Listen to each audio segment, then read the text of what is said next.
90% tithers have room in their houses that has not been filled. Again, it's good to clarify who was Malachi 3 addressed to. So Malachi said to those pastors, you have robbed me. Yes. People pay you tithe, you are not tithing the tithe. To who? So the law has changed. So that law, it has changed. By which the believers were tithing to the priest. It has changed. It has changed? Yes. Who changed it? Hebrews chapter 7. I can read it for you. Hebrews chapter 7 changed Malachi. Yes, Hebrews chapter 7. Okay, what did they say? He said, because there is a change of the law, there is also a change of the priesthood. The spirit of the 10 commandments is love for God and love for your neighbor. So actually the 10 commandments is a love walk. No, I'm confused. 10 commandments has those things you listed. When Jesus said, have you not been told? All the things Jesus listed are contained in the 10 commandments. So the New Testament. But you say that Jesus didn't change the 10 So the New Testament interprets the Old Testament.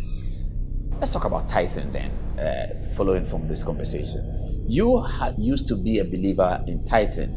The general principle of tithing is that it is a commandment of God from the Bible. It was first done by Abraham to Melchizedek. It was expected to sustain and promote Abraham's wealth.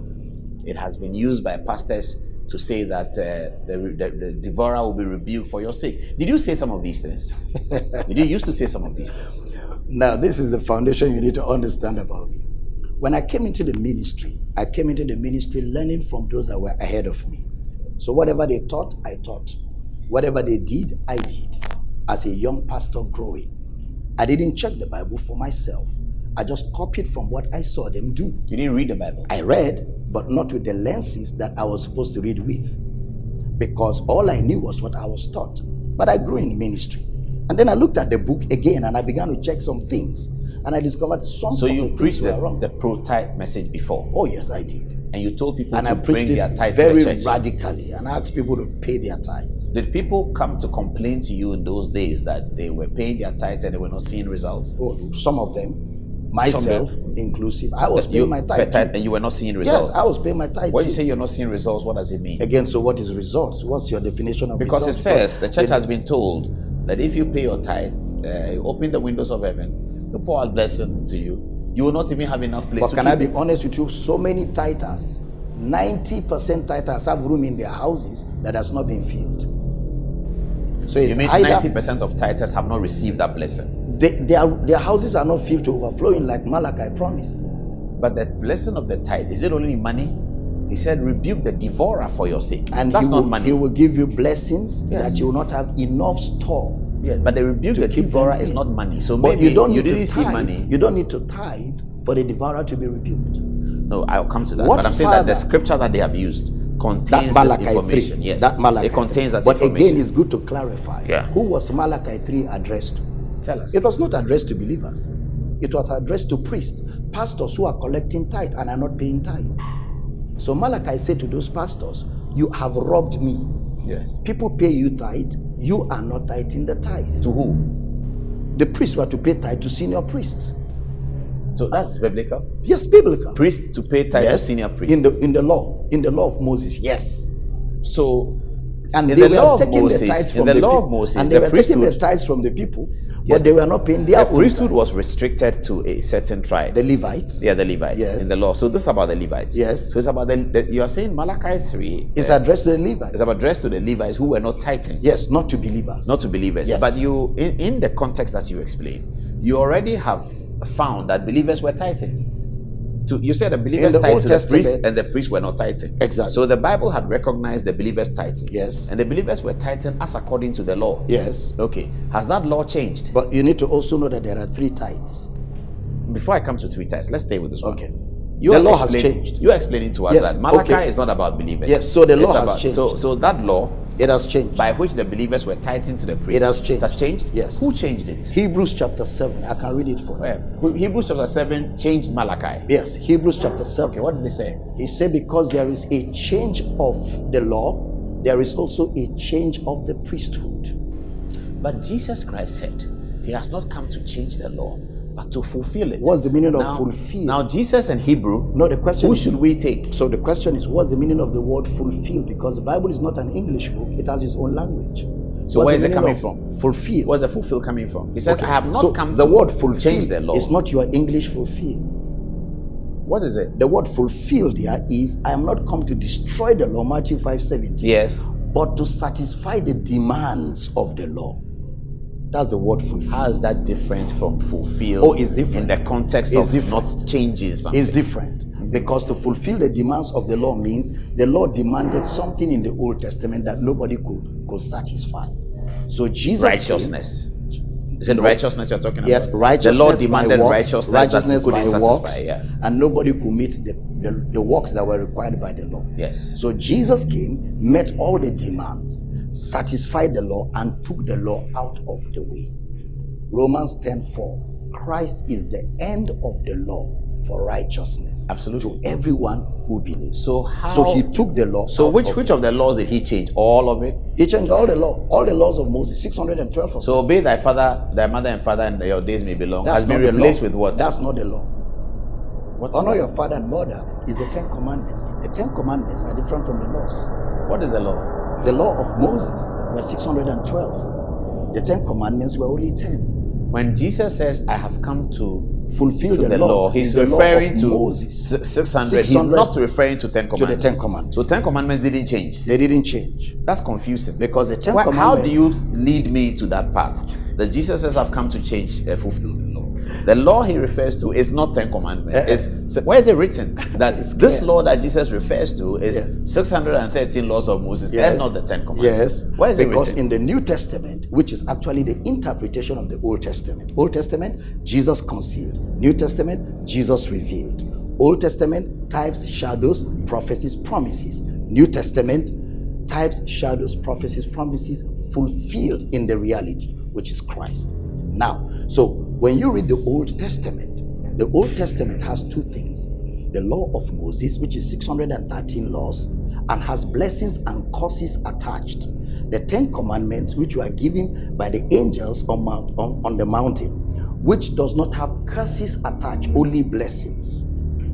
Jesus comes and talks about them in the New Testament, in the Gospels, as 2 commandments. Love the Lord your God, love your neighbor. Yes. Which becomes the lifestyle of the believer in the New Testament. The love walk. So Jesus amended the 613 into 2. No, he didn't amend. Actually, he didn't amend. Okay? He abolished the 613 laws. Into 2 now. No, he abolished them. All of them. He took them out. You haven't showed me where he said he's abolishing though. Oh, in the book of Hebrews again. Jesus said, I am In abolishing. the book of Hebrews. Who wrote Hebrews? Now, who wrote Hebrews? Yes. We don't know who wrote Hebrews. So why do you say? Or who was the letter written to? Why do believing you say, Jews, non-believing Jews will be believing Jews. You don't know who Hebrews letter was written to? It was written to believing Jews, non-believing Jews will be believing Jews. Okay, why fair was enough. the book of Hebrews written? Now, what is written in Hebrews that suggests that Jesus said, I am abandoned? Hebrews chapter 8. What did he say? He says he has taken away the old that he may establish the new. That if the old covenant had been faultless, there would be no need for the new. But because finding fault with them, God said, I will take away the old covenant and I will give you the new one. But covenant, was it with Moses or was it with Abraham? The old covenant started with Abraham. Yes. But Moses became a partaker of it, of course. Well, all of us have become partakers there. We are not partakers of the old covenant. Now, so this we are old, partakers so of the new covenant. The written in the Hebrews writing, which says the covenant, it should be reference to Abraham, because it was with Abraham that the word covenant was used. That God had a covenant with Abraham. It didn't quite say God had a covenant with Moses. He did. He had a covenant with Moses. It says so. Yeah. Okay. So if then it says covenant in Hebrews, why are you saying it's Moses but it's not Abraham? Well, again, Moses was the person who amplified the old covenant, because Moses was the one who gave the covenant to the children of Israel in the day when they left Egypt to the promised land, The which 600 is Exodus. It's a 612. covenant. The 612 laws are not the covenant. Yes. They are not the covenant. Yes. So, but the Hebrew says he has changed the old covenant. He didn't say the laws. Now, you see, this will require a lot of explanation. Okay, and I don't think we have the time, because when it comes to doctrinal subjects, it takes time to interpret and explain. And we have to have scriptures. I think this is quite simple, Prophet. The word covenant is used.